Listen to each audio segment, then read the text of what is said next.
troubleshooting syncing issues in Google Photos. Now, if you want to troubleshoot some of the syncing issues that you're facing within Google Photos, the first step is to ensure that you're using a stable internet connection. So if you're using Wi-Fi, you can try to switch to cellular data or vice versa.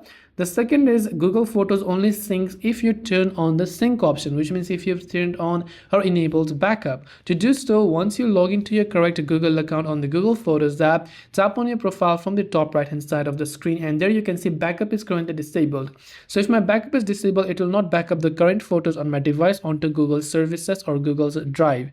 So that is why in this case, if you want to have sync enabled, you must make sure to turn on backup, but make sure you have got enough storage, because Google provides only 15 gigabytes by default for your overall Google storage. And if your photos and videos are larger than 15 gigabytes, which in most cases they are, you'll not be able to back up more than that. So I hope this video helped you out. If you have got any further questions, so feel free to leave them down below. As always, thanks for watching and see you soon in the next video.